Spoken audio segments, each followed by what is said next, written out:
안녕하십니까. 교재 플랫폼 10차 세미나를 시작하도록 하겠습니다. 오늘은 지난번에 이어서 예배에 관해서 살펴볼 텐데요. 지난번이 현대 예배였다라면 오늘은 초대 기독교, 고대교회 예배에서 저희가 함께 나눠보도록 하겠습니다. 저희가 미국 목사고시형 스터디로 하는 순서로 세 번째이고요. 역시 계속해서 말씀드리지만 정말 우리 미국 목사고시를 그러니까 한국의 목사고시 만점을 받으면 목회를 잘할 수 있는가, 그렇지 않다라면 우리는 무엇을 준비해야 하는 것인가 하는 부분에서 저희의 가장 궁극적인 세미나 시작이 되겠습니다.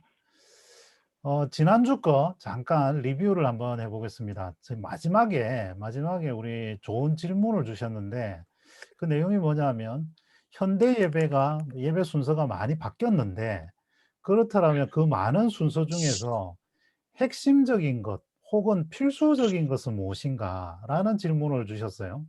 그래서 이게 찬양인가 기도인가 헌금인가 설교인가 이제 이런 내용들이 이제 나왔는데 사실은 이제 이 예배라는 것은 경배 이 절하는 것에 있는데 사실 이 위 네 가지는 어떻게 보면 아닐 수도 있다라는 생각을 함께 나눠보기도 했습니다. 그래서 이번 주에 예배에 대해서 한 번 더 살펴보기로 했고요.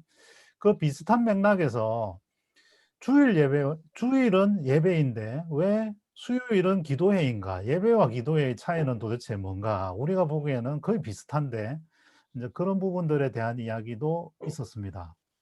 그리고 이제 로마서 12장 말씀을 가지고 너희 몸을 산 제사로 드리라. 이 신약에서의 달라지는 이 바울의 이 예배에 대해서 잠깐 이야기를 나누기도 했었는데요. 이제 그런 부분들에 대해서 잠깐 리뷰를 한번 하도록 하겠습니다.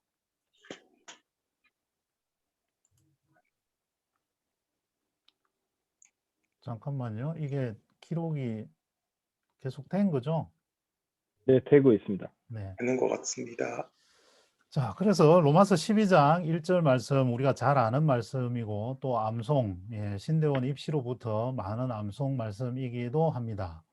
그래서 이 부분에 대해서 재물에 대해서 김상천 전도사가 한번 설명을 한번 주시면 좋을 것 같습니다. 재물. 저기 PPT에 잘 나와 있듯이, 그러니까 보통 이제 구약에서는 레위기 중심으로 잘 설명이 돼 있죠. 동물이 중심이었고, 근데 이제 추가적으로 곡식으로 할 수도 있었고, 근데 자기들의 형편에 따라서 이렇게 드렸던 것으로 이제 인식하면 될 것 같고요. 여기 말씀해 주셨듯이 구약 시대에서 이제 보통 제사는 재물이 반드시 이제 동반되어야 했었던 그런 것으로 이제 파악하면 될 것 같습니다. 네, 이게 창세기에도 나온다. 이게 참 중요한 부분인 것 같습니다. 레위기 이전에 창세기에도 나오고 또 반드시 재물이 있어야 돼. 희생제사에는 반드시 재물이 있어야 됐다. 이것이 이제 로마서 12장에서 보는 어떤 재물을 다시 보게 되는 이제 그런 부분이기도 한데요. 그래서 이게 이제 대속하고도 연결이 되고 십자가 처형하고도 연결이 되는데 그렇다라면 이 대속을 언제부터 그러니까 이 예수님이 십자가에 돌아가신 다음에 이것을 제물로 이 대속을 인정하기 시작한 것이 언제부터 누가 인정했는가 하는 부분인데요. 김상선 전도사님은 어떻게 알고 계십니까? 제가 생각했을 때 로마서 12장을 근거로 한다면은 로마서가 쓰여졌을 당시는 사실 바울이 생각했을 때는 아직도 성전 예배가 있었기 때문에 그러니까 그러니까 그 희생이 성전 예배를 대체했다고는 생각하진 않았던 것 같아요. 근데 우리가 보통 생각하고 있을 때는 우리는 히브리서가 굉장히 익숙하기 때문에 히브리서에 나오는 것이 성전 예배 제물 같은 거를 그리스도가 무조건 대체했다라는 것을 인식하고 있는데 바울이 로마서에서 얘기했을 때는 50년도 후반이었기 때문에 그 당시에는 여전히 성전 예배가 드려지고 있었고 그렇기 때문에 성전 예배를 그리스도의 희생 제사가 완전히 대체했다. 성전 예배 드릴 필요 없다라고 생각하지는 않았던 것 같습니다. 우리 또 저는 그렇게 봅니다. 네, 고대사에 정통한 그노시스 김근호 전도사님 또 혹시 좀 보태실 의견이 있으신지? 글쎄요, 저도 배움이 짧아가지고 제가 예. 보탤 말씀이 김상철 선생님께 다 말씀해 주신 것 같은데 제가 보탤 말씀이 더 없는 것 같습니다. 알겠습니다. 아무튼 로마서 12장에 나오는 이 재물과 관련되는 부분들 잠시 이제 살펴보았는데, 그런데 이제 이런 대목에서 바울이 너희 몸을 제물로 드려라, 이 살아있는 라이브 뭐 이런 것들, 또 몸을 드려라, 이제 이래서 이제 우리 고민이 이제 시작이 되는 것인데요. 여기서 이제 몸은 사륵스가 아니고 소마다. 예, 그래서 영과 혼과 육을 모두 아우르는, 그래서 인격적인 구성체 전체 또는 일상생활 전체를 제물로 드려라, 이렇게 이제 해석을 할 수 있게 되는데, 그래서 우리는 더 헷갈리게 이제 되는 거죠. 이제 사실 이 우리 몸을 사륵스를 드리라 그랬으면 이제 우리는 매일 죽어야 되는, 뭐 이미 한번 죽고 이제 없어져야 되는 상황이기도 하고 굉장히 이제 애매해지는 상황이 되는데, 우리 몸이 이 육신이 죽지 않은 것까지는 좋은데 이 소마를 드리라 그러니까 사실은 더 어려운 숙제를 어떻게 보면 바울은 우리에게 던져주는 이제 그런 측면도 존재를 하는 것 같습니다. 자, 그런데 여기서 이 영적 예배로 드려라, 이제 이 부분이 이제 더 어려운 이제 내용이 되는 것 같은데요. 자, 한번 했던 부분이지만 제가 조금 바꿔놨는데, 김상선 전도사님 이거 다시 한번 간단하게 말씀을 해주시죠. 간단하게 설명을 하면은 이제 예배는 어떻게 보면은 그 구약에서도 히스타타와라고 얘기를 하잖아요. 보통 그걸 이제 대표적으로 얘기하는데, 그게 이제 존경이 이미 내면화된 상태를 최종적으로 갖고 있는 것으로 보기 때문에 예배가 이제 신에 대한 바른 태도, 뭐 절하기 플러스 절하기 뭐 이 정도로 생각하면 될 것 같아요. 그게 이제 신약에서는 프로스키네오로 이제 또 이제 표현이 되는 거고, 그래서 우리가 보통 예배라고 했을 때는 바른 태도를 가지고 절하는, 그리고 우리의 삶으로 드리는, 이렇게 뭐 생각하면 좋지 않을까 싶습니다. 예, 이 배자가 우리 젊은 전도사님들 한자랑 조금 그 거리가 멀 수도 있는데, 이 배자가 절할 배자, 세배, 참배, 경배할 때 그 배자이고, 그래서 참 동서고금을 통틀어서 이 예배라는 번역은 참 그 적합한, 어떻게 생각하면 히브리 원어와도 굉장히 적합한 그런 번역이 아닌가, 이제 이런 이야기도 나눠본 적이 있습니다. 그런데 이 영적 예배에 해당하는 부분을 이 번역을 보니까 뭐 진정한 예배, 합당한 예배, 리즈너블 예배, 이렇게 번역을 해 놓았기 때문에 굉장히 이제 개역 개정과 좀 의미상으로 차이가 많이 나는 이제 그런 영역인데, 이 영역을 헬라어 원어를 보니까 로기켄으로, 로고스에 원을 두고 있는 로기켄으로 나온다. 그래서 어떻게 보면 이 부분에 대한 한글 번역은 이 리즈너블, 합당한, 이것이 어떻게 보면 좀 더 적합한 번역일 수 있겠다. 그래서 이 소마를 드리는 예배는 영적 예배라는 우리 개역 개정 번역보다는 조금 더 합당한, 정말 리즈너블한 그런 예배의 가치에 좀 더 가까운 것이 아닌가, 이제 이런 내용까지 한번 봤고요. 자, 그래서 오늘 이제 살펴볼 부분은 과연 이제 그 뭐라 그럴까요? 앞서 말씀드린 대로 초기 기독교, 고대교회에서 예배는 어떠했던가 하는 부분들에 대해서 크게 한 세 가지로 나누어서 한번 살펴보도록 하겠습니다. 특별히 오늘은 서원모 교수님께서 함께 하고 계시기 때문에 더욱더 풍부하고 또 깊은 또 지식을 전해주시지 않을까라고 생각이 듭니다.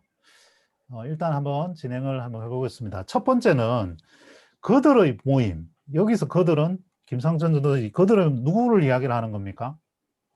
네, 이제 뭐 쉽게 말하면 이제 예수 따르미들, 이제 그리스도인이라고 보통 요즘은 이제 예수 따르미들이 더 적절한 표현이다라고 이제 특히 신약학계에서는 얘기를 하는 것 같아요. 그래서 이제 예수를 따랐던 그런 이제 그리스도인들 이라고 생각하시면 될 것 같습니다. 그리스도인들의 모임에서는 예수 따르미들의 모임에서는 어떤 것들이 행해졌는가 이렇게 예, 보시면 될 것 같습니다. 발음이 따릉이는 요즘 뭐 이준석 대표가 타가지고 아주 유명해진 이야기인데 발음이 비슷해서 제가 처음에 잘 못 알아들었습니다. 뭔지. 예, 어쨌든 한번 설명을 한번 주시죠. 이게 뭐 평화의 입맞춤? 이거 뭐 키스하는 겁니까, 이게?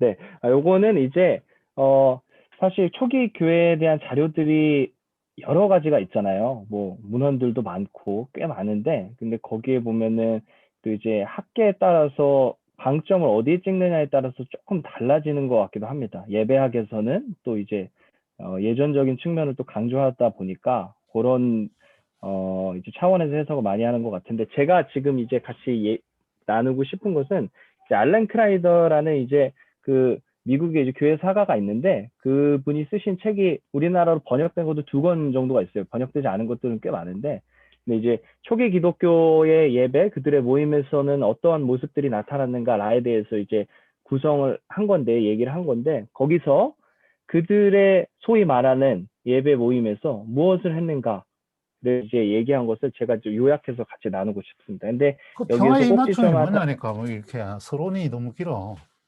아니, 서로는 이제 얘기하고 나서 이제 이거 얘기하려고요. 예. 형아 입맞춤 요거 이제 하는 거죠, 이제. 키스죠, 키스지. 그 입맞춤하고 탁 아, 대고. 진짜 키스요? 그러니까 약간 제가 생각했을 때는 진짜 그러니까 뽀뽀 정도로 생각하면 되지 않을까 싶어요. 그러면 음. 지금 남미가 여기에 가장 적합한 인사를 하고 있는 거네요. 약간 이태리나 남미. 그렇지 않을까 싶은데요. 예. 근데 왜 한 거예요, 근데 교수님께 한번 또 여쭤보면 좋지 네. 않을까요? 네. 이제 평화 교수님이 입맞춤. 대기하고 계시니까 왜 한 거예요, 입맞춤을? 입맞춤이 이제 그러니까 그리스도인의 인사법이었는데, 그게 이제 예배 의식으로 이제 자리 잡았다는 게 이제 핵심입니다. 그러니까 여기 있는 걸 얘기할까요? 예수님 시절에는 하지 않았는데 초대교회로 넘어오면서 했다? 그렇다기보다는 그 당시에 이제 로마 시대에도 입맞춤이라는 게 있었어요. 이방 사회에서도 일상적 행위로 나타났었는데, 근데 중요했던 거는 그때는 같은 사회 계층 안에서 혹은 가족 안에서, 그러니까 동격인 사람들 안에서만 이제 그 입맞춤을 나눴다는 거죠. 인사로. 근데 그리스도인들은 계층이 다양했잖아요. 여자들도 있었고, 그다음에 사회적 귀속도 다른 사람도 있었는데, 근데 그 다른 사람들끼리 그 행위를 했었고, 그게 결국에는 예배의 의식으로 나중에는 자리 잡았다. 이게 제가 보고 싶은 겁니다. 얘기하고 싶은 겁니다. 아니, 이 설명대로 하면 이방의 문화가 지금 교회 안으로 들어왔다? 뭐 그런 뜻인가요? 재해석했다고 볼 수 있는 거죠. 이 서 교수님 말씀을 안 들을 수가 없을 것 같습니다. 네. 마이크 좀 켜주셔야 됩니다. 마이크. 예. 지금 얘기했던 그대로 이해를 하면 좋을 것 같아요. 뭐 그 당시에 어느 민족들이 했는지는 조금 살펴봐야 될 것 같은데, 지금 같은 그리스에서는, 지금 그리스 교회에서는 이렇게 인사를 하거든요. 근데 하여튼 이렇게 남녀가 이렇게 함께 입맞춤으로 인사하는 것이 중세 시대에도 여러 가지 어려움이 있어서, 예를 들어 이제 중세 시대에는 이렇게 판을 이렇게 해서 거기다 입을 맞추고 판을 이렇게 돌리는 식으로 입을 맞췄다 하는 그런 얘기도 있거든요. 그래서 이제 점점 이제 뭐 남의 눈을 의식하게 되면 또 뭐 이런 성적인 뭐 문란이나 이런 계층의 파괴랄까 이런 것들이 되면 입맞춤을 하기가 어려운 거죠. 근데 이제 초대교회에서는 그렇게 굉장히 친밀한 공동체로, 또 이렇게 나와 있듯이 어떤 계급이나 모든 것을 다 파괴하고 그런 이제 어떤 친밀하고 어떤 평등한 공동체를 이뤘기 때문에 그런 것들이 예배 시간에 특별히 교환이 되고 만날 때 그렇게 인사를 하고 그렇게 이제 행해졌다고 볼 수가 있겠습니다. 예수님은 발에 입맞춤을 했는데 그렇게는 안 하고 이제 하여튼 입맞춤을 했단 말이죠. 근데 제가 잠깐 이제 이 질문을 하면서 착각을 했던 게 이걸 이제 예배라고 생각을 하고 예배에 왜 입맞춤을 하지? 이건 교제지 않을까라고 생각을 했는데 이 어쨌든 이제 모임에서 타이틀이 모임에서 어떤 것들이 있었는가 모여서 하여튼 입맞춤을 했다는 거죠. 네네네. 다음으로 한번 넘어가 보겠습니다. 그래서 기도와 성찬은 무의미하고 헛되다? 네, 이건 또 무슨 이야기입니까?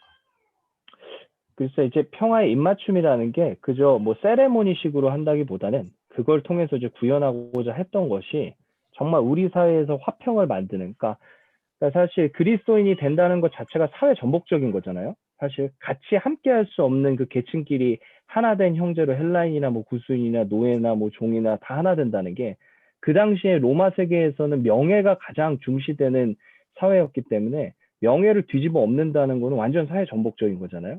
그런데 그리스도인들은 그거를 평화의 입맞춤을 통해서 우리는 예수 안에서 하나 된 사람으로, 그리고 관계적으로 평화를 항상 만드는 사람으로 살아가겠다라는 걸 표현했기 때문에, 만약에 이러한 삶이 담보되지 않는 우리의 모임, 그리고 우리가 하나님을 뭐 찬양하는 그런 것이 찬양하는 것이라면은 뭐 기도, 성만찬도 무의미하다라는 것들이 그리스도 안에서 아주 지배적인 생각이었다고 보면 될 것 같습니다.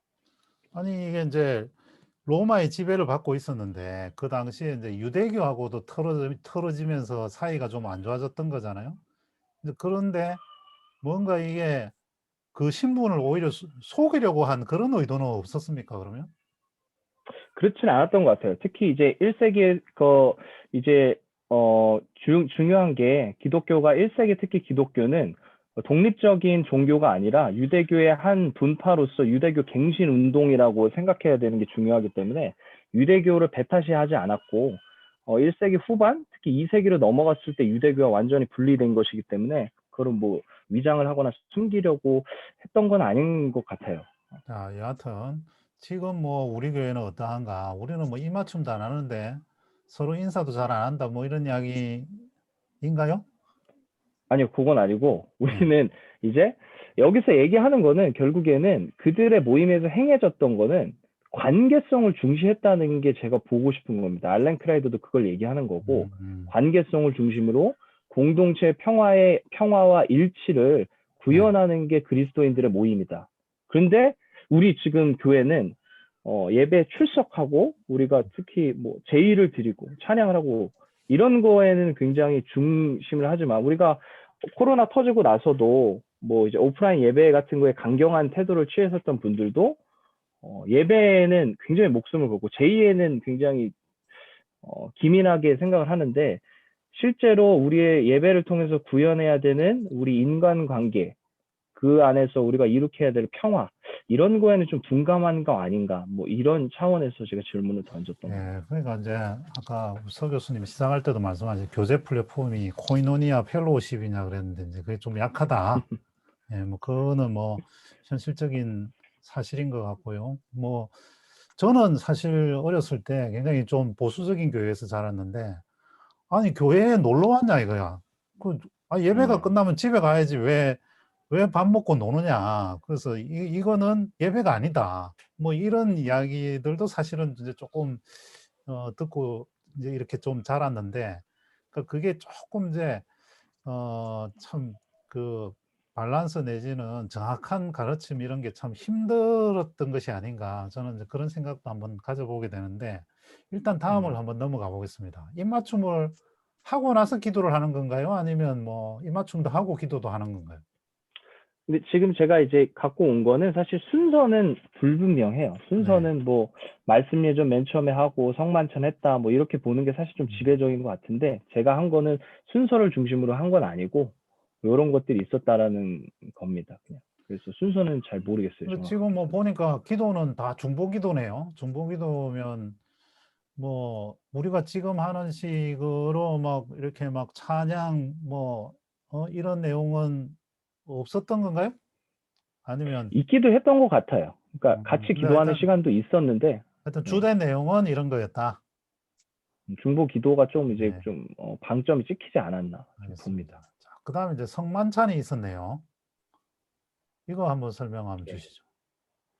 요건 간단하게 좀 다루고 싶은데, 그러니까 성만찬도 그 당시에 사실 이건 지금까지도 논쟁이 있잖아요. 성만찬이 영적 임재인가 진짜 그리스도 현현인가, 이것도 각 해석마다 다른데, 그 당시에는 초기교회에서 그리스도 현현으로 좀 보지 않았나 저는 싶거든요. 그래서 성만찬을 그저 우리가 뭐 제의적으로 참여하는 그런 게 아니라 진짜 그리스도를 경험하는 시간으로 보고, 성찬으로 그리스도 경험하는 사람들은 실제적으로 변화된다라는 그 확증이 있었다는 것 같아요. 그래서 실제로 이게 키프리안이 썼던 글을 갖고 왔는데, 성찬을 받아들였던 손은 피로 얼룩진 칼에 의해 더럽히지 않을 거. 이게 다시 말하면 성찬 참여하는 사람은 살인 절대 안 할 것이다. 능력으로 덧입혀줘서 실제적으로 이렇게 변화할 것이다.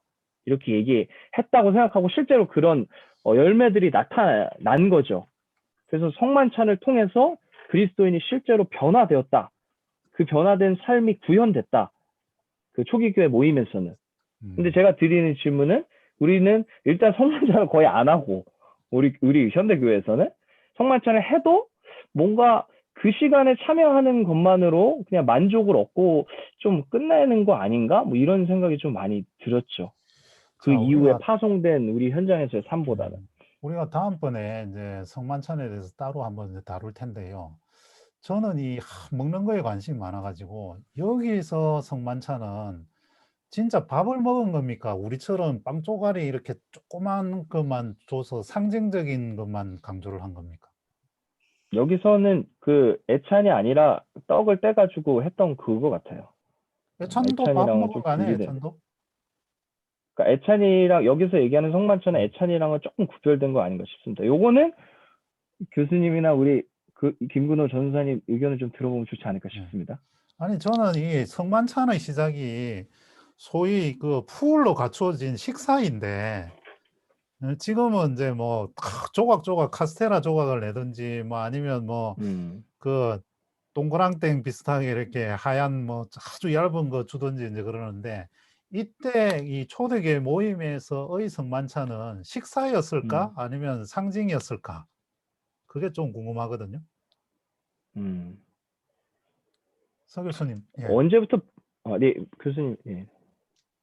하여튼 처음에는 뭐 식사를 했겠죠. 그래서 이제 바울의 고린도서에 보면 뭐 식사를 기다리라 하는 얘기가 있었는데, 그래도 하여튼 이 성찬을 같이 나누는 시간하고 식사하는 시간하고 조금 뭔가 이렇게 구분이 됐고, 먼저 먹고 오기도 하고 뭐 이제 그랬다는 걸 알 수가 있잖아요. 그래서 일단은 그 식사 시간이 과정으로 같이 성찬식이 진행이 되고, 뭐 우리가 유월절 식사에서 그 예수님이 유월절 식사를 하셨다는 것도 뭐 식사와 이것이 같이 있는 거죠. 그렇지만 특별한 예식이 있는 건데, 나중에 이제 뭐 조금 이제 교회가 자리를 잡으면서, 또 어떤 경우에는 이제 주일날 쉬질 않으니까 아침에 드리고 또 저녁에 와서 예배를 드리고 그럴 때도 있고, 또 이제 공인이 되면서는 이제 아침 시간에 예배를 드리니까 예배는 다 성찬이죠.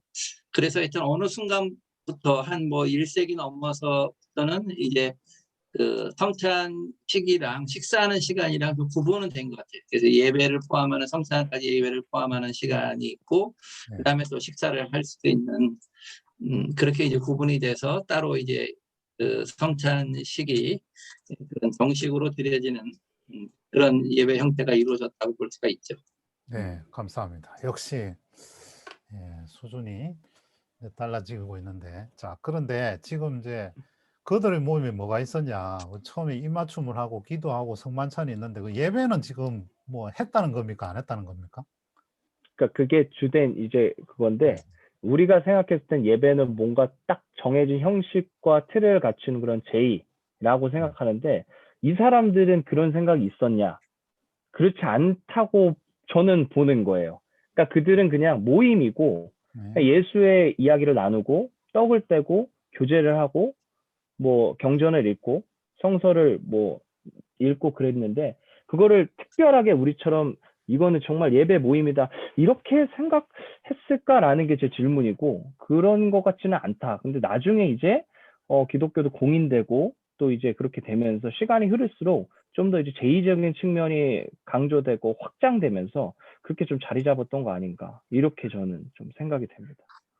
그러니까 저는 보면 이 이제 제사가 이제 예배로 이렇게 이제 변천 내지는 전환됐다라는 관점으로 보면 제사라는 것 자체가 매주 제사를 지냈습니까?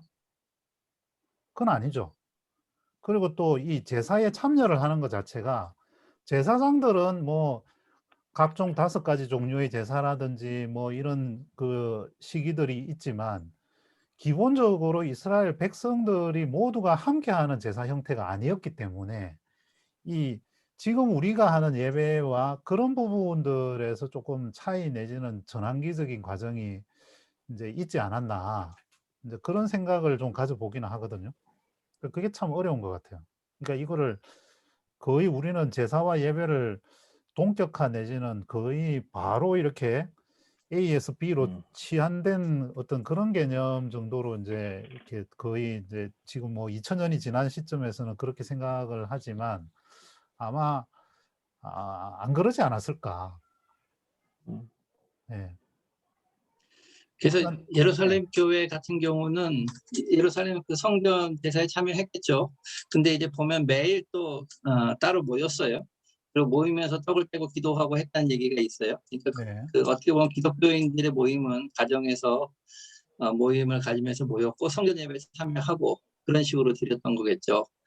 또 회당 예배 참여를 했던 경우가 있잖아요. 그 네. 디아스포라 같은 데서는 바울이 전도할 때는 그러니까 회당 예배에 같이 참여하는데 회당에서 그리스도를 전하고 따로 이제 모이기 시작을 했죠.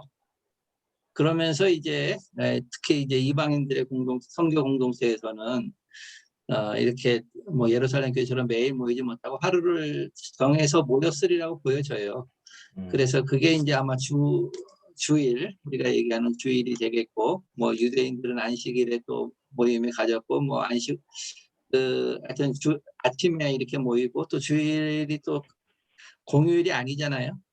그러니까 이제 일을 하기, 노동하고 하는 그 과정을 피해서 모였는데, 그 정기적으로 하여튼 그 일주일에 한 번 정도의 회당 예배, 그걸 여러분이 기억하시면 그렇게 이제 회당에서 드리는 거에서 같이 참여도 하다가 회당에서 분리가 되면서 이제 어떻게 보면 기독교인들의 고유한 어떤 형식을 가지게 되고 그러면서 이제 회당의 어떤 예배 형식이나 이런 것들, 또 성전의 예배 형식 이런 것들을 가지고 와서 발전을 하겠죠. 일단 그래서 그 과정들이 이제 회당에서 제사가 이루어진 건 아니죠. 그렇죠. 근데 그게 이제 그 유대인들은 제사가 중요하기 때문에 회당 예배랑 이제 제사는 다른 건데, 그렇지만 이제 기본적으로 이제 그 거기서 회당 예배를 드리면서도 이제 성전에 대한 기억이 있는 거예요. 모세오경이나 이런 것들도 성경을 읽으면서 뭐 그런 것들을 이렇게 그 성전과 관련된 용어로 표시를 한다든가 뭐 그렇게 얘기를 하고 성전에 대한 기억이 있는데 그럼에도 불구하고 회당 예배는 제사하고는 다르죠. 구별이 되는 거죠. 네. 자, 그러면 일단 이제 다음 주제로 한번 일단 넘어가 보겠습니다. 성만찬 이거 추가로 설명해야 되나요? 아니요, 비슷합니다. 네. 자, 그다음 이제 연보가 있었네요. 연보. 연보. 네. 뭐 연보도 이제 쉽게 말하면 이제 도움이 필요한 이들을 위해서 뭐 음식, 돈 같은 걸 이제 가져와서 그걸 이제 같이 나눴고 사도행전에도 그런 기록들이 이제 2장, 4장 같은 데 잘 나오잖아요. 그리고 이제 뭐 기록들 같은 거 보면 3세기 후반에는 뭐 옷과 신발 같은 것도 가지고 왔다는 기록들도 있더라고요. 그래서 이제 보면은 이런 것들도 사실 그리스도인답게 구별된 삶으로서의 이제 뭐 해방되는 난 이렇게 구별된 삶을 살겠다라는 이제 구체적 모습으로의 한 단면이 어떻게 보면은 그들의 모임 가운데 자리 잡고 있었다라는 게 이제 보고 싶은 거고요.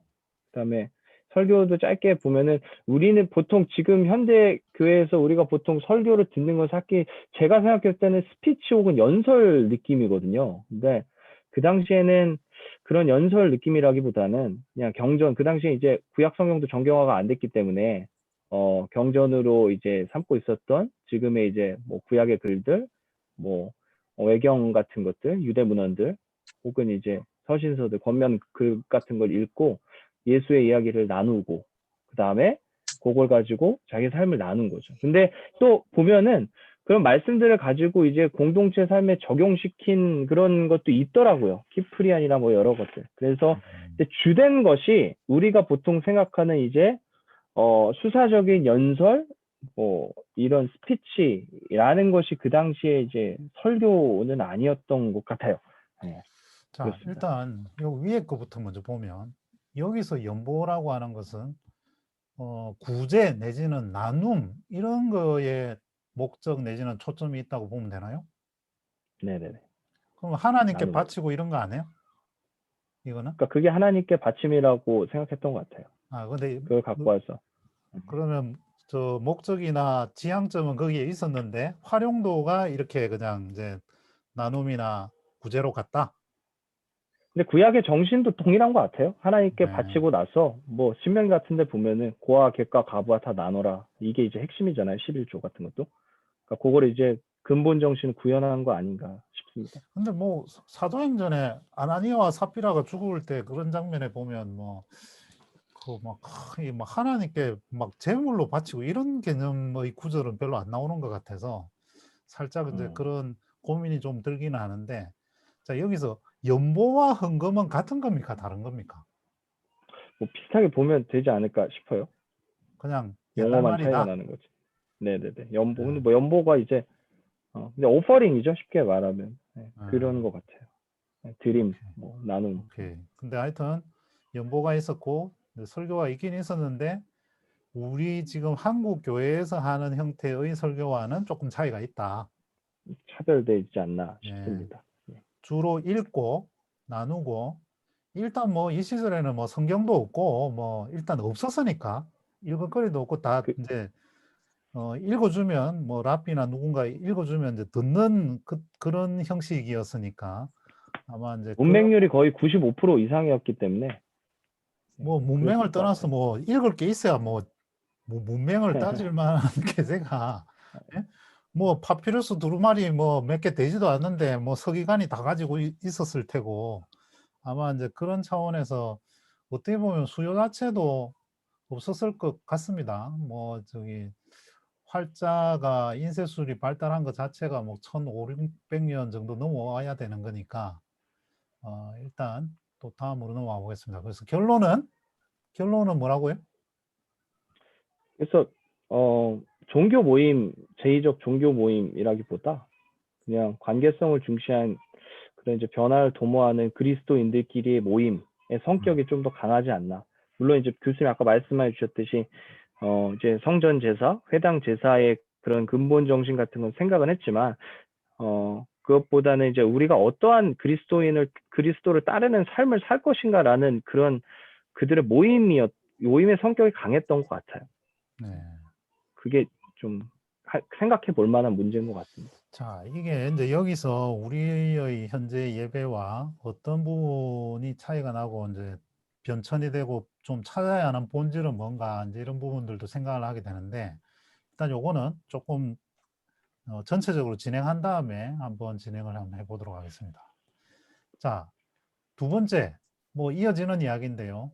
말씀드린 것처럼 현대 교회와 이제 비교를 한번 접근을 하는데 이 제의적인 부분, 형식적인 부분, 또 약간 왜곡, 본질을 벗어나는 부분, 약간 이런 영역에 대해서 함께 한번 보도록 하겠습니다.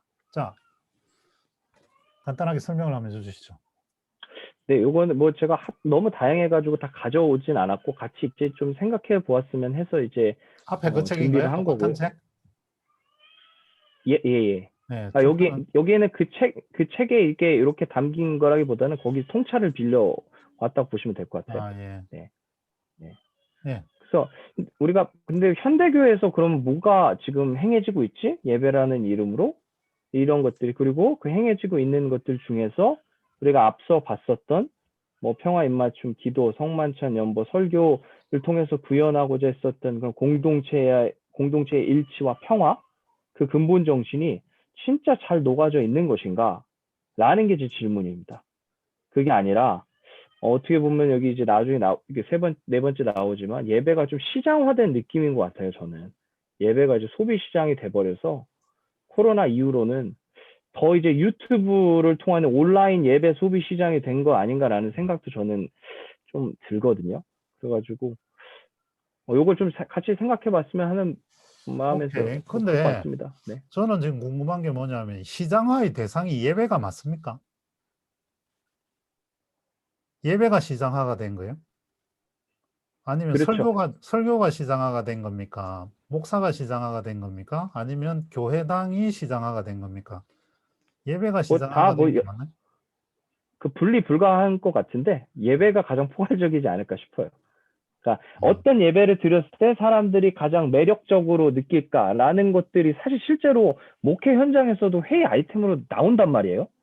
어떻게 했을 때 사람들이 많이 올까? 어떻게 매력적으로 느낄까? 뭐 이런 것들이 이제 공공연하게 의논된, 물론 저희가 이제 처음 오는 새 신자들을 위한 그런 이제 배려 차원에서 생각하는 거는 뭐 한 번쯤 생각해 볼 수 있지만 그게 이제 어떻게 보면 더 근원적인 걸 좀 왜곡시키는 거 아닌가라는 게 이제 제 생각입니다. 이제 나중에 이제 세 번째 할 때 또 나옵니다.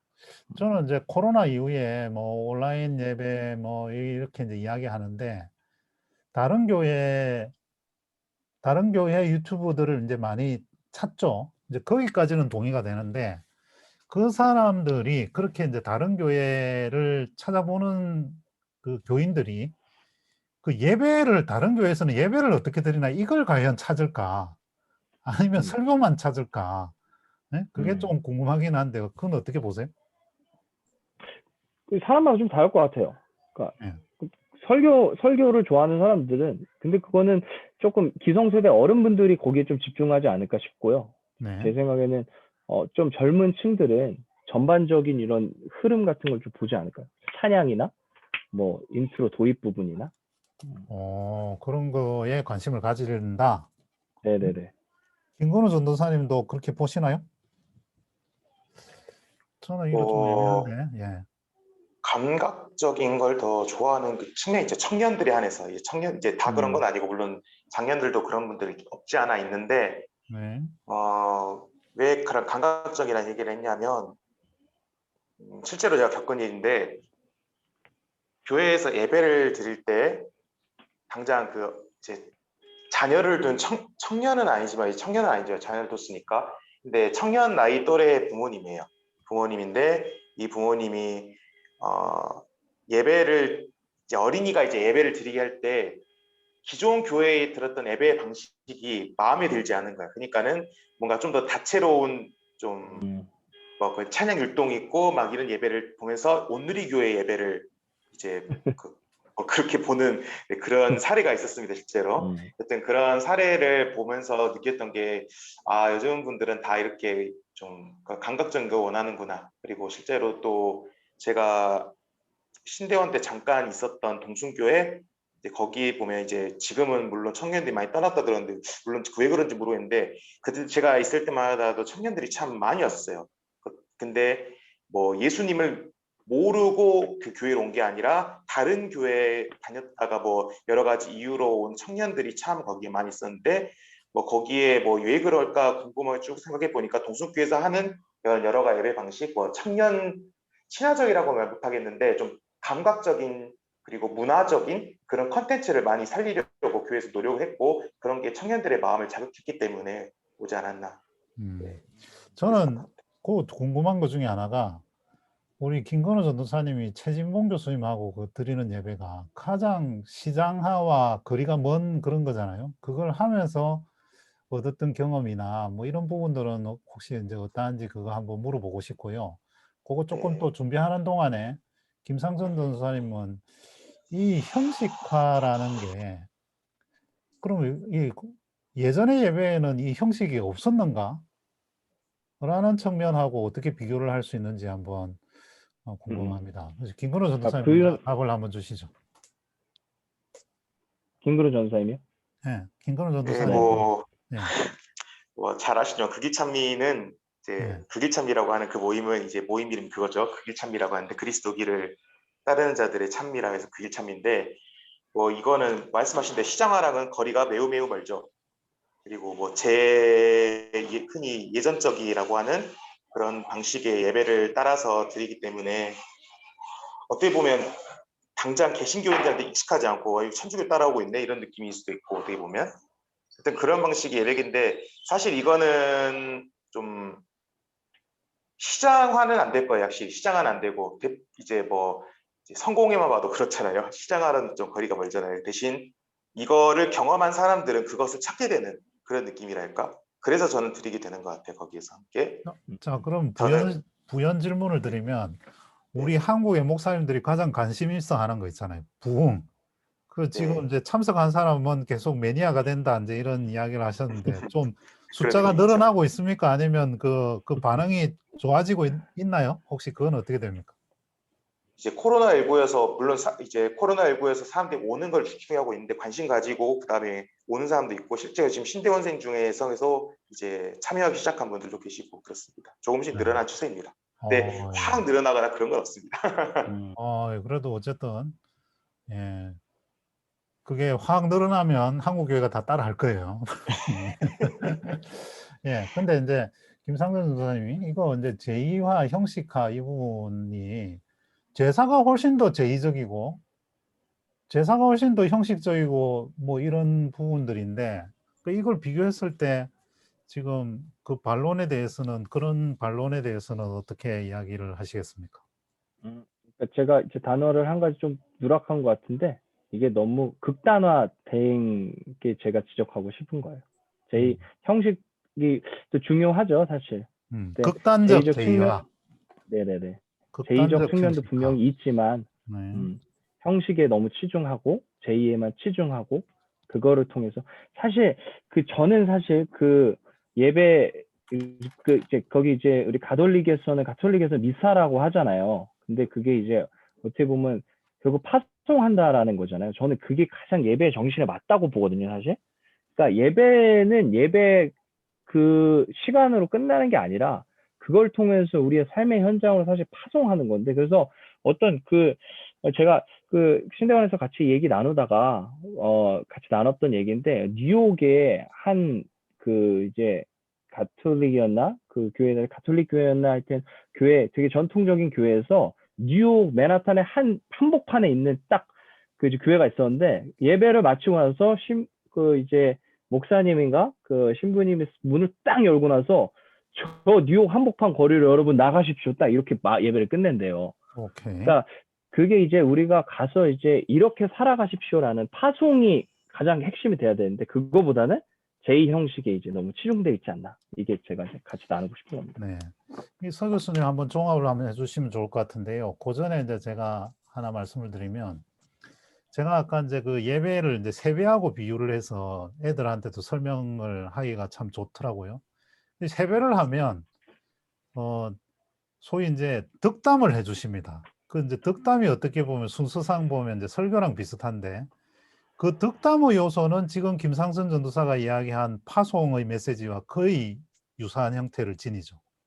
네? 올 한 해 어떻게 살아라, 뭐 이렇게 이제 이런 형태라면, 설교는 조금 그런 부분들은 조금 이제 좀 약하다, 내지는 뭐 숫자적으로도 그렇고 한 개의 설교에서 차지하는 비중도 그렇고 약간 그런 부분은 뭐 없지 않아 있지 않을까 싶기는 한데요.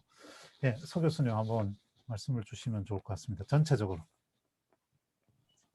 뭐 하여튼 근본적으로 좀 질문을 던지자면, 그 예배를 통해서 무엇이 이루어지느냐 하는 질문에서 그 초대교회에서 따지면 결국은 그 예배를 통해서 부활한 예수님을 만난 거예요.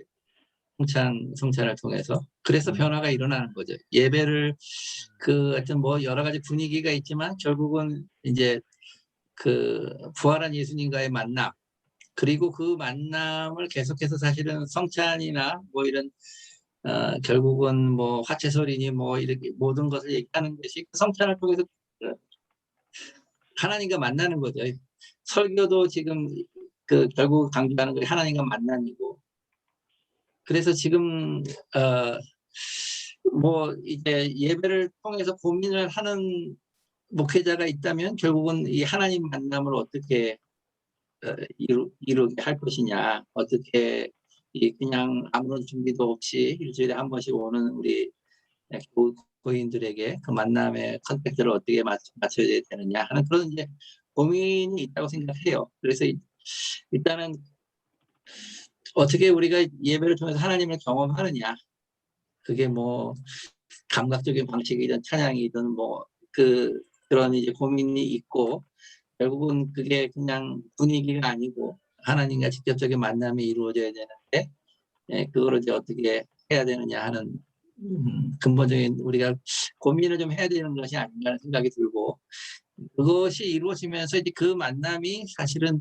또 이 위에서 아래로 내려오는 하나님과의 뭐 그런 관계뿐만 아니라 이 수평적으로 우리 교인과 교인이 만나고 뭐 파송도 하고 또 축하도 하고 하는 그게 이제 그 예배 공동체 안에서 일어나는 거잖아요. 그래서 이제 그 두 가지 면을 어떻게 보존할 것인지, 어떻게 발전시킬 것인지, 그리고 그걸 위해서 필요한 게 뭔지, 그걸 어떻게 잘할 수 있는 건지, 그 고민이 가장 예배의 핵심적인 문제가 아닌가, 저는 이제 그렇게 생각을 합니다. 그 말씀 들으면서 제가 엄청 지금 회개와 반성과 막 하게 되는데요. 막 설교 준비할 때, 이거 어떻게 하면 성경에 관한 지식을 좀 더 잘 전달할 수 있을까? 내지는 뭐, 그동안에 좀 잘못 알았던 거 어떻게 하면 좀 그걸 바로잡을 수 있을까? 저는, 그런 쪽에 훨씬 더 치중을 했던 게 아닌가라는 생각이 들어서, 참 뼈저리게 반성을 하게 되는데요. 다음 또 한번 챕터를 보면서, 한 번 더 다시 한번 오늘 뭐 초기 기독교 모임을 보다가 현대 예배로 비교로 갔다가 다시 초기 교회 예배로 다시 돌아가는 셈인데요. 구별된 삶, 기타 등등 이 부분에 대해서 김상근 전도사님 설명을 한번 간단하게 주시죠. 네, 여기 짧게 좀 나누고 싶은 건데요. 여기서 알렌 크라이더라는 이제 학자가 쓴 책에서의 이제 방점은 초기 기독교에서도 또 두 부분을 나누더라고요. 기독교가 공인되기 이전의 예배와 공인된 이후의 예배. 근데 공인된 이전의 예배가 더 이제 합당하다라고 이제 얘기를 하는 건데, 공인되기 이전의 예배는 그러니까 복음 전하는 게 없었다는 거예요. 쉽게 말해서. 그러니까 전도를 위한 뭔가 기능적 측면을 생각을 안 했다는 게 이제 핵심인 것 같아요. 그래서 이제 근거로 이제 키프리안이라는 이제 계속 나왔는데, 그 주교가 그 모임을, 그 예배 같은 모임을 잠긴 동산이라고 표현을 했다고 하더라고요. enclosed garden 이렇게 해가지고. 근데 그게 무슨 말이냐면 닫혀 있고 동산이다. 근데 닫혀 있었다는 거는 이제 외부인들이 쉽게 들어갈 수 없다는 거예요. 그래서 그 기독교 이전의 예배는 이제 쉽게 말하면은 외부인들이 쉽게 접근하기 접근성이 굉장히 떨어졌다는 거죠. 뭐 예를 들면 세례 교육도 2년이나 하고 그 2년 동안 기다리는 거 얼마나 지겨웠겠어요. 힘들고. 그리고 이제 세례 받지 못한 교인들은 세례 이제 받으려고 대기하는 교인들은 말씀 예전에만 참여하고 성만찬에 참여 못하고, 그럼 지금도 약간 좀 비슷한 게 있는데, 그렇듯 접근성이 떨어지는데, 만약에 기독교가 뭐 소위 말하는 부흥 같은 걸 생각했다면 이렇게 했으면 안 됐다는 거죠. 그런데 초기 기독교, 공인 이전의 기독교는 그렇게 안 했다는 게 이제 핵심이고, 그런데 그렇게 했을 때 닫혀 있을 뿐만 아니라 동산인데 그리스도와 함께 이제 꽃피고 번성하는 생명이 있는 곳이기 때문에 동산이라고 하는 거고, 결국 그들이 생각했던 예배 모임은 그러니까 외부인들과 접근성이 떨어지기 때문에 비록 소위 말하는 부흥은, 그러니까 성장의 동력은 떨어질 수 있지만, 우리는 우리만의 가치를 살려서 그리스도 안에서 어떻게 하면은, 그러니까 하나님과의 만남을 통해서, 부활한 예수님을 만남을 통해서 변화된 삶을 살 수 있을까라는 거에 이제 치중했다는 거죠. 그런데 역설적으로 성장을 위한 노력을 안 했는데, 성장의 동력이 그렇게 살아가서 예배해서 변화된 그리스도인의 삶을 보고 다른 사람들이 나도 그리스도인 되고 싶다, 뭐 이렇게 변화됐다. 요게 이제 뭐 나누고 싶은 겁니다. 근데 우리 현대교회는 반대라는 거죠. 쉽게 말하면. 나는 오늘따라 자꾸 언어의 유의를 자꾸 부리고 싶은데, 일단 이게 잠긴 동산보다는 닫힌 동산이라고 표현하는 게 더 낫지 않을까라는 생각이 들고, 그 설명을 듣다 보니까 이게 닫힌 게 아니라 이 시대의 초기 교회는 시크릿 가든하고 비슷한 거 아니에요? 그러니까 거의 뭐 카타콤이라든지 뭐 비표가 있는 사람만 들어갈 수 있는 일종의 그런 걸 이야기하는 거 아닌가요? 그거하고는 1세기랑 무관한- 2세기랑 조금 다를 것 같아요. 1세기에는 뭐 그 정도는 아니었던 것 같고, 네. 그러니까 왜냐하면은 박해도 네로도 초기 5년 정도에는 정상적인 통치를 해가지고 박해가 이제 괜찮았으니까. 산발적으로 일어났으니까. 근데 2세기, 1세기 후반, 2세기 무렵에는 이제 조금 그런 게 이제 심해져서 됐는데, 이 뭐 음, 외부인이 쉽게 들어갈 수 없고 뭐 이런 거는 요즘 이야기하는 인싸와 아싸 뭐 이런 거랑은 어떻게 달라요? 그거랑은 좀 차이가 있는 것 같아요. 네? 그거랑은 다른 그건 다르고. 그거랑 다른 것 같은데요. 네네. 그러면 그건 이제 현대적 교회의 특징 아니에요? 이거 다 열려 있는 것처럼 보이는데 열려 있는 것처럼 보이는데 인싸와 아싸는 있고. 네? 근데 그건 이제 현대적 교회는 약간 관심의 차이인 것 같아요. 배려나 관심. 뭐 어떤 관심? 그러니까 현대적 교회는 그러니까 그 뭐지? 그러니까 어떻게 보면은 좀 어떻게 보면 편가르기 좀 잘하지 않나 뭐 이런 생각 좀 들더라고요 저는. 네. 근데 저는 이 표현들을 보면서 이 표현이 그냥 이렇게 번역을 하면서 옮겼는지 그냥 썼는지 잘 모르겠지만, 초기 교회는 쉽게 들어갈 수 없었는데 이제 지금은 쉽게 들어갈 수 있는 공간이긴 하죠. 근데 평일은 쉽게 들어갈 수 없는 공간이 교회는 맞아요. 문도 잠겨 있고 경비 아저씨 되게 무서워요. 처음 가는 교회 가면. 뭐 그런 부분들에서 쉽게 들어갈 수 없는 곳이긴 한데, 어쨌든 이제 주일날 예배만큼은 쉽게 들어갈 수 있는 곳이긴 한데, 이것도 좀 동의가 안 되는 게, 요즘 코로나 때문에 교회 가려면 참 힘들어요. 남의 교회 가려면 뭐 교인 등록도 안 돼 있지, 사전에 뭐 5분의 1 맞춰서 뭐 이렇게 뭐 사전 등록도 해야 되지, 이러니까 이제 좀 그러긴 하지만, 하여튼 그거 제외하고 나면. 근데 저는 여기서 가장 임팩트가 있게 본 부분이 동산이다. 이 가든인데, 왜 가든이냐? 우리나라에서는 이 가든은 고급 고깃집인데, 근데 어쨌든 고급 고깃집에 가면 먹을 게 있는데, 먹을 게 있는데 우리 그 교회에 올 때에 그런 어떤 희망이 있는가? 정말 꽃이 피고 번성하고 생명이 있느냐? 이거보다는 이 교회에 오래 다니면 다닐수록, 또는 봉사를 열심히 하면 할수록, 또는 깊이 교회에 뭔가 발을 담그면 담글수록 이 반대로 가고 있지는 않은가라는 생각이 참 많이 드네요. 그래서 이 동산보다는 웅덩이 같은 그런 공간이 아닌가라는 생각이. 제가 생각했을 때는 지금 교회는 그러니까 이 저자도 핵심으로 여기는 게 뭐냐면은 그러니까 생명이 있는 곳이지 성장과 성공이 있는 곳이 아니었다는 게 핵심인 것 같아요. 근데 저는 지금도 똑같은 것 같아요. 그러니까 교회가 생명을 살릴 수 있는 생명력 있는 곳이 되어야 되는데 그럼 동산이 되겠죠? 근데 저는 지금 교회가 탑이 된 것 같아요. 바벨탑처럼. 탑. 그러니까 성공과 성장을 위한 높이 올라가기 위한 사람들의 모임. 그러니까 바벨탑에 갇힌 복음이라는 뭐 책도 있잖아요. 그러니까 저는 지금 교회가 그런 것 같아요. 그럼 생명이 있는 이 곳이기보다는 시대에는 어떤 생명이 있었습니까, 그러면? 이 시대요? 네.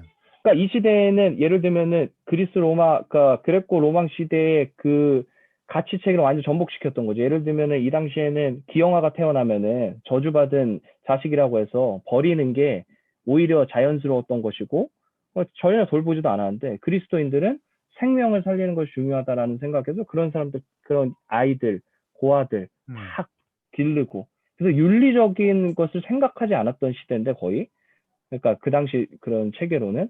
근데 이 사람들이 박해를 생각하지 피해가기도 못했던, 했고. 그렇죠. 그런 삶을 살았다는 거죠. 그래서 생명이 살아났던 거죠. 그런데 우리는 지금 현대식으로 이야기를 한 뭐 박해와 억압이라고 할 수 있는 비정규직이 교회 가면 역시 눈치를 봐야 되고, 그렇죠. 그런 거죠. 저소득층이 가면 현금 적게 내니까 그것도 이거 뭐 별로 대접 못 받고. 예를 들면 간증하는 것도 그렇죠. 간증도 사실 오히려 고난 가운데 정말 내 삶이 여전히 나아지지 않고 녹록지 않은 사람들이지만 그래도 나는 예수로 인하여서 내 안에 생명이 있고 늘 기쁨이 있고 만족이 있다. 이런 사람들이 간증에 서야 되는데 우리 간증 쓰는 거 보면은 다 성공한 CEO들, 검사장, 무슨 수능 1등한 사람들 이런 사람들만 간증에 서죠. 그거는 생명이 아니라 성공 아닌가라는 생각이 저는 듭니다. 권력, 명예, 뭐 돈 이제 이런 게 있는 사람이 하는 건데 그러니까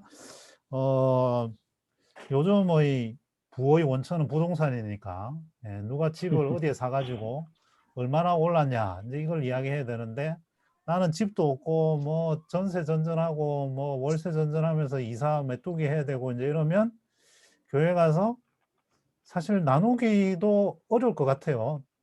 남들은 뭐 어디 집 사가지고 올랐네 이야기하는데 나는 짐살 걱정해야 되고 이러면 오히려 이제 소외감을 받을 수 있는 그런 곳일 수밖에 없다. 그런데 자기랑 비슷한 사람이 있으면 또 좀 나은데 교회에서 그렇게 자기랑 비슷한 사람을 찾기도 쉽지 않고 그렇게 비슷한 사람들끼리 만약에 부서를 만들거나 아니면 뭐 구역 목장을 만들거나 이러면 완전 아싸들의 모임이 되는데 그렇게 만들어줘야 됩니까? 어떻게 되죠? 제가 뭐 적느라 못 들었어요. 죄송해요. 한 번만 더 얘기해 주세요. 아니 죄송해요. 내가 그걸 보니까 네. 이 중고등부 이런 부서를 맡으면서도 그렇고 네네. 청년부를 맡으면서도 보니까 청년부도 직장이 없어서 직장을 구하는 어떤 그룹이 있고 뭐 또 괜찮은 직장 다니는 사람도 있고 그 다음에 뭐 비정규직 이렇게 전전하는 청년들도 있고 그러는데 네네네. 이걸 조편성을 당장에 하더라도 또 교인들 같은 네네. 경우는 목장이나 이렇게 편성을 하더라도 이런 사람은 이런 사람들끼리 모아놔야 되나 아니면 이게 골고루 섞어놔야 되나 이 고민도 되더라고요. 고등학생들도 소위 이제 진학률이 높은 그런 어떤 뭐 명문고성의 고등학교를 다니는 학생이 있는 반면에 또 반대로 그 뭐라 그럴까요? 뭐죠? 그 뭐 그 정반대의 네. 특성하고 내지는 이게 뭐 평준화가 되다 보니까 인문계 고등학교도 굉장히 이게 넓어져 가지고 그 뭐라 그럴까요? 완전히 그 다른 류의 성격이 너무 많더라고요. 그 학생들 정말 그룹핑을 어떻게 해야 되느냐. 이것도 사실은 좀 고민이 좀 되기는 됐습니다. 어떻게 해야 되죠? 어떻게 하는 게 나은가요, 그게? 저는 그런 걸 이제 신경 쓸 필요가 없다고 이제 생각하는 거예요, 사실. 그러니까 그런 거를 이제 생각하는 것 자체가 그 교회만큼은 그런 걸 신경 쓰지 않고 구별돼야 되는데 그걸 이제 구별하게 되면은 교회가 구별된 공동체가 안 된다는 거죠, 사실. 근데 아이들도 같이 모아 놓으면 아까 이야기한 것처럼 같이 모아 놓으면 더더욱 이 아싸들이 인사에 끼지 못하는 박탈감과 그리고 이 인사들의 이야기를 들으면서 나는 나는 같은 신앙을 가졌는데 나의 기도가 부족해서 그러냐 뭐 나는 저 믿음이 부족하냐 아니면 내가 네. 헌금을 적게 내서 그러나 이런 고민들을 할 수밖에 없는 것이 지금 현대의 한국 교회이지 않을까 이제 그런 생각이 들어서 저기서 굉장히 그 생명이 있는 곳이라는 부분에 있어서 굉장히 좀 임팩트가 좀 강하게 이렇게 좀 느껴졌습니다. 그래서 목회자 역할이 중요한 것 같아요. 그런 것들을 메시지로 던져주고 네. 실제 사역의 현장에서 계속 나누게 된다면은 사람들도 변한다는 거죠. 근데 그걸 안 하니까 저는 안 변한다고 봅니다. 안 하니까 목회자들이 가장 더 그런 쪽에 가까운 지금 성격이지 않나요? 당장에 뭐, 우리 신대원생들 목회 임지 찾는 것부터 시작을 해서 이미 신대원 입학할 때부터 다 그게 지금 다 문화로 자리 잡고 있는 거 아닌가요? 어떤 게요? 큰 교회 찾아가고 좋은 교회 찾아가고 네. 뭐 당연히 또 그 위에 담임 목사님이나 아니면 그 교육 담당하는 목사님한테 인정받고 잘 그거 하는 부분은 일단 숫자가 느는 것, 그 다음에 인사에 가까운 엘리트층 탑 클래스인 사람들을 잘 관리하고 그쪽이 많이 이렇게 부응하는 거 뭐 이런 곳이지 않나요? 그렇죠. 그러니까 안 하고 있다는 거죠. 결국 목회자들도 사실 자기 먹고 살 것만 생각하고 있고. 안 한다. 안 한다. 안 한다는 의지의 표현이긴 한데 뭐 의제 표현이긴 하긴 하지만 그건 안 한다. 뭐 아무튼 내어줌의 삶, 구별된 삶, 이 네. 목회자의 이제 가장 큰 이제 목회 방향성도 안 되고 있으니까 당연히 목회자가 맡은 구성원들도 그런 삶을 구현하게끔 드라이브를 못 걸어준다는 거죠. 그러니까 제 생각이에요, 이거는.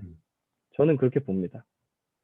근데 뭐 그걸 안 하고 목회자도 그렇게 살려고 노력하고 그리고 그런 것들을 현장에서 풀어주고 메시지도 얘기해주고 예수의 삶이 이랬다, 초대 교인들의 삶이 이랬다라고 하면은 그 변화의 단초가 분명히 씨앗이 열매를 조금씩이라도 저는 맺는다고 생각하거든요. 근데 저희가 몰라서 그렇지 그런 열매를 맺고 있는 현장도 분명히 있을 거예요. 저도 그런 것도 경험했고. 근데 그래서 그런 것들을 계속 좀 확장시켜 가는 게 중요한 것 같아요. 저는. 근데 우리가 막 있을 거예요 이러면 안 되는데 다 대부분 그렇죠. 다수가 그렇게 하는데 뭐 그렇지 않은 어. 곳이 있다 이래야 되는데 막 그런 곳도 있을 거다. 참 안타까운 현실임을 그럴 수 있습니다. 자, 한번 마무리를 한번 해보겠습니다. 세 가지 주제에 대해서 이제 나누어서 살펴봤는데요. 제가 먼저 이제 서 교수님께 좀 부탁드리고 싶은 부분은 오늘 이제 이 예배에 대해서 이제 두 번째 이렇게 이제 나누다 보니까 미국 목사고시라면 이걸 요 주제에 대해서는 이제 어떻게 출제를 할까? 내지는 또 거기에 맞춰서 우리는 뭐 어떤 식으로 또 준비를 하는 게 나을까? 이제 이런 고민도 살짝 이제 들면서 그 전에 이제 준비하셨던 것 중에 이제 이런 주제들 관련해서 말씀을 좀 주시면 좋을 것 같고요. 김상선 전도사가 요 세 가지 한번 다시 한번 서머리를 한번 해주시죠. 네. 첫 번째 이제 초기 교회에서는 어떤 것들이 행해졌는가? 그 초기 교회에서 했던 것들이 우리가 지금 생각하고 있는 과연 예배, 제의적 형태의 것만으로 봐야 되는가?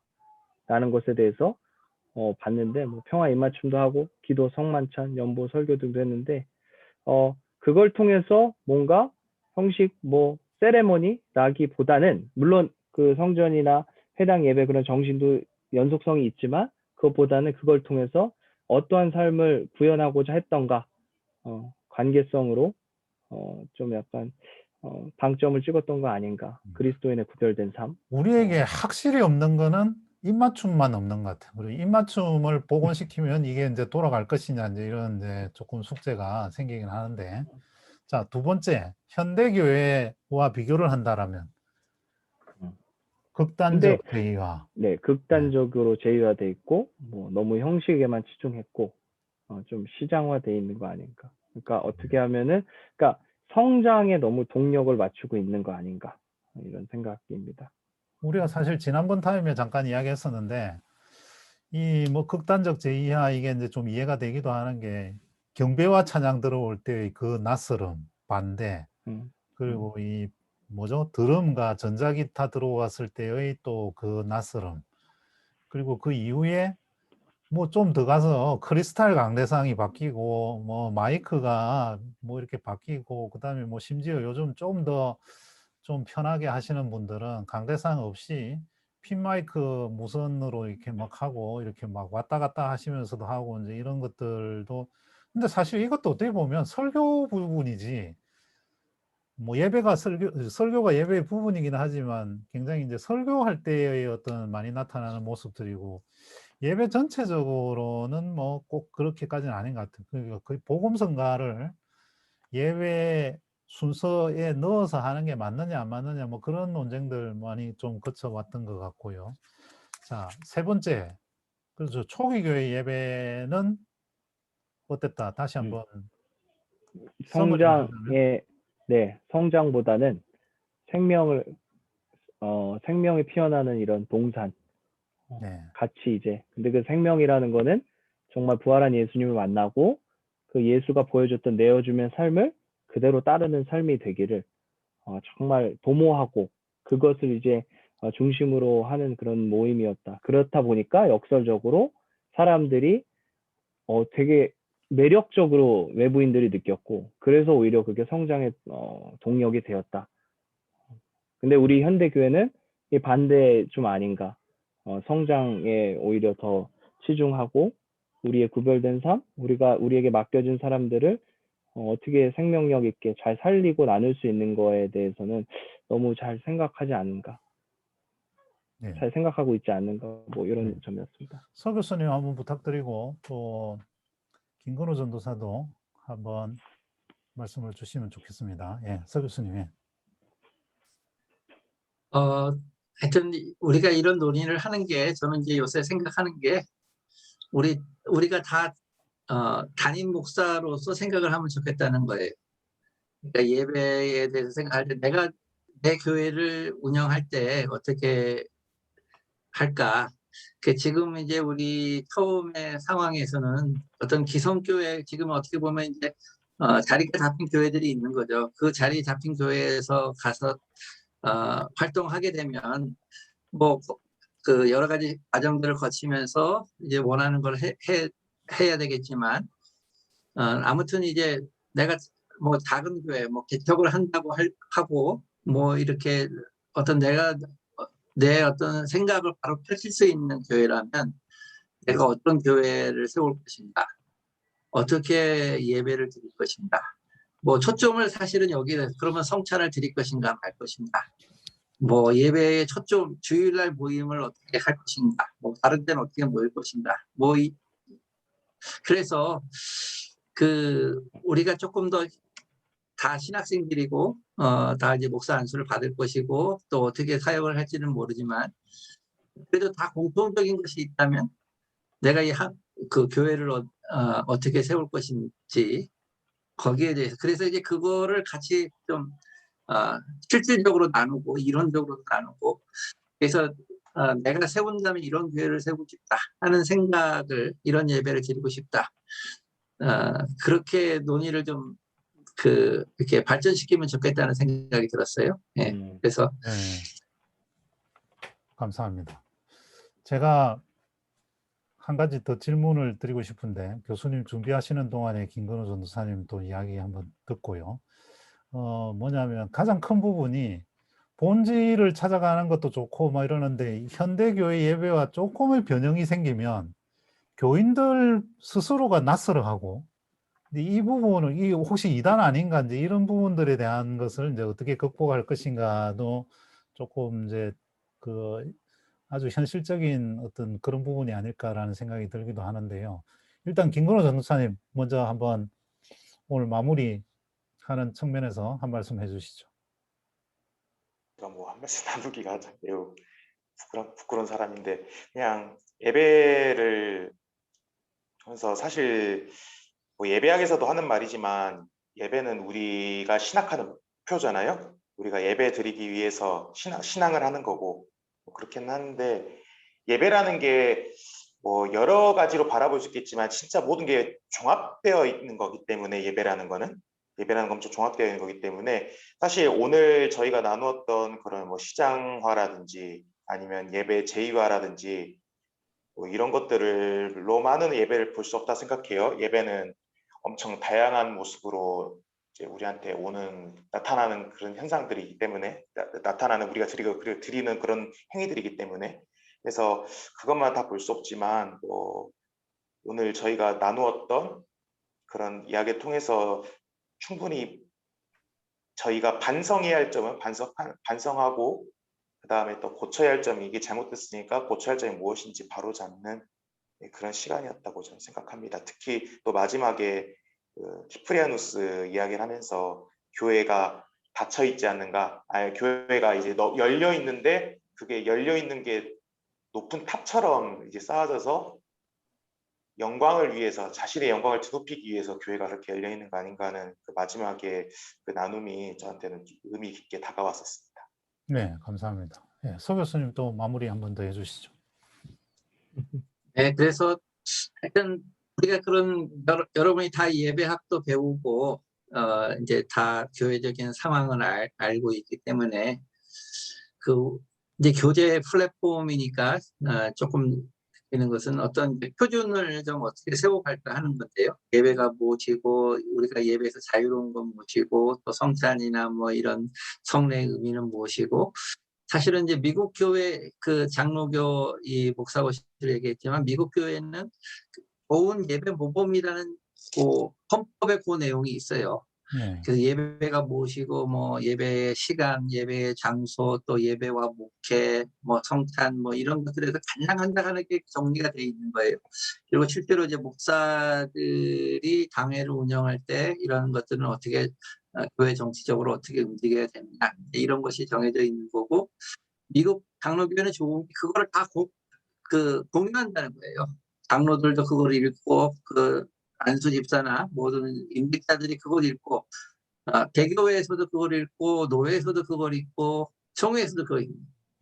그러니까 이제 그 헌법 장로교회 헌법주의라는 것이 그 어떤 우리가 법에 따라서 하는데, 미국 장로교회에서는 이 예배 모범이 굉장히 신학적으로 이렇게 성실하게 예배, 정말 그 예배의 의미에 대해서 생각하고 또 갱신과 이런 모든 지금 얘기했던 모든 것들을 같이 생각할 수 있는 하나의 그 텍스트가 존재한다는 거예요. 그래서 그런 거를 우리가 하여튼 미국 교회를 꼭 따라서 할 필요는 없지만, 우리가 하여튼 그런 것들을 좀 정리를 해서 우리가 생각하는 예배는 이런 거다. 그리고 이런 데서 자유로운 것들은 어떻게 자유롭게 드릴 수 있고, 또 우리가 앞으로 예배를 방향을 이렇게 고쳐나갈 것들은 어떤 방향이고, 우리가 이 예배라는 것이 이 교회에서 어떤 의미를 갖고 있는 것인지를 우리 나름대로 이제 어떻게 보면 그 표현하고 해서 어떤 그 신학생들이 모든 사람들이 어떻게 보면 같이 공유할 수 있는, 계속 붙어가는 문헌이라 하더라도 그런 것들을 한번 만들어 보면 어떨까 하는 생각을 했어요. 예. 우리도 예배 모으면 있기는 있는데요, 그죠? 우리 예배 모범은 너무 빈약해요, 사실. 우리나라 우리 교단의 예배 모범은 너무 근데 빈약해요. 미국 거 거의 번역만 해도 상당 부분은 준용 내지는 차용할 수 있는 수준이 되지 않을까요? 번역이 다 돼 있어요. 네, 아니, 그러면 이제 그게 이 헌법에 이제 예배 모범을 조금 더 보완하는 형식으로 이제 제도적 보완은 좀 이제 아니, 필요하다. 그래서 내가 뭐 현실적으로 느끼는 거는 이런 것들을 어떤 총회가 다 따라야 될 규범으로 만드는 것은 우리나라 구조에서는 너무 어려운 것 같이 느껴져요. 네. 차라리 그냥 우리가 어떻게 보면 이런 교제 플랫폼이나 이런 데서 만들어서 우리는 네. 이렇다 이걸 하고 이거에 따라서 같이 이제 이거를 갖고 실현을 하는 거죠. 그래서 우리는 이 어떤 이거에 기초를 해서 이렇게 생각하고 이것이 어떻게 보면 한국 교회를 바꾸고 하는 데 도움을 준다. 이런 생각을 가지면 그냥 그것대로 하는 교회들이 많아지면 되는 거 아닌가. 그래서 총회가 어느 때 보면 이거 정말 좋은 문헌이다. 우리가 좀 써야 되겠다. 그렇게 해서 하면 되지 않겠나 하는 생각도 드는 거예요. 그래서 뭐 지금 여러 가지 있는 것들을 활용하고 우리 예배하게 배운 것들 뭐 이런 것들을 활용해서 만약에 우리가 뭐 일단 모델이 하나 있으니까 모델을 갖고 이제 해보는 거죠. 네. 예배학 시간에도 그걸 소개받지 못해서 좀 많이 안타까운 심정은 좀 네, 그 그래서 정도만 예, 하여튼 지금 제가 느끼는 거는 우리 그 어떤 목회의 어떤 표준이랄까 기준이 되는 뭔가 그런 게 있으면 좋겠다는 생각에 제가 이제 요새 뭐 지금은 개인적으로 이게 다 들어가는 게 좋은지 모르겠는데 아무튼 그 예수회를 보면서 이냐시오를 보는데 이냐시오의 그 영신수련이라는 책이 있잖아요. 근데 그거를 이 사람이 거의 회심하면서 우리가 만들어내서 동기들을 모을 때 계속 그걸 갖고 영신 수련을 하는 거예요. 그리고 그걸 느끼면서 이게 정말 은혜를 받고 거기서 회심이 일어나고 하는 거예요. 그래서 제가 보고 느낀 건 뭐냐면 우리는 회심이나 이런 거는 다 부흥회나 기도나 뭐 이런 데서 일어나죠. 예배를 통해서 일어난다고 생각을 하는데 거기는 텍스트와 어떤 그거를 같이 할 수 있는 이런 과정들, 혼자서 하는 게 아니라 여러 명이 그걸 이제 가서 먼저 경험한 사람들이 뒤에 사람들을 가르치고 하는 그런 걸 통해서 이냐시오 영신에서 텍스트가 있고 그걸 갖고 연구를 하고 또 그게 단순히 그냥 공부하는 것이 아니라 내 삶을 돌이키고 영성으로 해서 헌신하게 하고 그래서 그것을 탐욕하면서 많은 사람들이 계속해서 헌신한다. 그래서 어떤 그런 그 우리의 영적인 각성을 하고 회심을 하고 정말 초심으로 돌아가고 한국교회를 본래적으로 돌이킬 수 있는 그런 만남들, 그리고 그것을 기준으로 하는 어떤 교재 같은 것들, 이게 프로그램이겠죠. 근데 그게 어떤 좀 이렇게 정형화돼서 그런 것들을 가지고 그게 이게 해보니까 되더라. 네. 정말 사람이 변화되고 목사가 열심히 마음을 투심으로 돌아가고 교회를 세우려고 하더라. 그게 만들어지면, 그렇게 해서 동기들이 많이 만들어지면, 그렇게 하면서 그런 사람들이 중심이 돼서 한국 교회를 좀 여러 방면으로 새롭게 하면 좋지 않을까, 그런 생각을 해봐요. 우리나라는 그런 게 없어도 교회에 헌신된 봉사 인력이 너무 많아서 또 너무 열정적으로 봉사를 하니까 그런 것들이 또 소홀화되는 것은 아닌가. 또 그게 없어도 신대원에 입학하는 사람들이 뭐 줄어들긴 하지만 그래도 많이 있고, 목회자가 공급 과잉이라는 이야기를 들을 정도로 많고, 아마 그 좀 뭔가 근데 좀 그렇게 모여서 지금 오늘 얘기했던 우리 김상천 선생님이 얘기했던 이 새로운 삶을 보여주는 공동체가 세워지고 있고 우리가 한국교회가 다 만족스럽냐 이거죠. 지금 결국은 지금 이 교회가 교회다움을 보여주지 못하는 게 우리 가장 큰 문제라고 느끼는 거 아니에요? 그러니까요. 아이고 이거 그러니까 그거를 어떻게 만들 수 있을지, 그리고 뭐 그걸 어떻게 시작하는데 뭘 어떻게 이게 뭐 위로부터 총회가 바뀌어서 바뀐다 이런 생각을 하기도 어렵고, 또 뭐 어떤 뭐 집단에서 뭐 이게 된다 하는 생각도 가지기 어렵고, 지금은 다 씨앗을 뿌리는 심정으로 해야 되는 게 아닌가 하는 생각이 드는 거예요. 근데 결국 목표는 지금 김상철 오늘 선생님이 얘기했던 그 예수를 믿고 사는 삶이 달라지는 교회 가면 그렇게 달라지고, 그걸 찾아서 사람들이 가고, 거기에 그렇게 동참할 수 없으면 교회를 다니기가 어렵게 느껴지고, 뭐 이제 그런 식의 어떤 교회의 어떤 개념이 있어야 되는 게 아닌가, 교회를 세워가야 되는 게 아닌가 하는 생각을 가지게 되는 거예요. 김상천 전도사 어딘가 있다 그랬는데 책임지고 잘 찾아보세요. 제가 예. 얼마 전에 개인 유튜브 찍으면서 그 광주에 그 사고 난 걸 보고 제가 그 소개를 하면서 끝에 적은 메시지가 그거거든요. 우리 교회에 건설업체 사장이 많다 이거예요. 한국교회 어딜 가나 한 명 이상씩 다 있고, 굉장히 또 그런 분들이 큰 헌금을 하기도 하고 뭐 이런 분들도 있고, 또 그 건설업체에 일하시는 분들도 교인들 중에서 많은데, 야 우리 교회 교인들이 하는 건설회사는 불법 하도급 안 하고 뭐 이렇게 안 하고 뭐 난림공사 안 하고 뭐 그런 거 결의하자, 내지는 뭐 우리는 그렇게 하지 맙시다 그러면 아마 다음 날부터 교회 안 올걸요. 그거는 목사님이 현실을 몰라서 그렇습니다. 남들 다 하는데 그러면 나는 굶어 죽으라는 말입니까? 부터 시작을 해서. 그런데 제가 더 슬픈 거는 그런 이야기를 꺼낼 정도의 목사님이 과연 있을까 하는 부분에서부터 먼저 퀘스천 마크가 좀 든다라는 것이 가장 안타까운 부분이기도 하고, 또 저부터 제가 지금 건설업체 사장이 아니니까 그런데 제가 건설업체 사장이면 저는 그렇게 할까? 할 수 있을까? 또 생각해 보면 또 반성을 하게 되고, 그런 부분들이 참 너무 안타까운 생각이 많이 들었습니다. 근데 아무튼 저희가 이제 격주로 어쨌든 계속 이제 이걸 이어가려고 오늘 이제 세 번째인데, 굉장히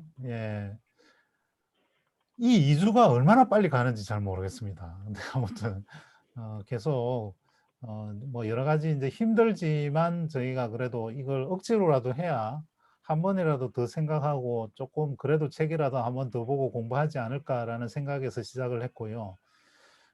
저희가 생각보다 유튜브 조회수가 굉장히 높아서 조금 더 이제 이렇게 계속 이렇게 좀 자리가 잡혀져 가지 않을까라는 생각을 가져보고요. 오늘 특히 교수님 바쁘신 시간 중에 특히 오늘 또 익숙하지도 않은 스타일인데 함께 해주셔서 너무 감사드립니다. 오늘은 일단 이제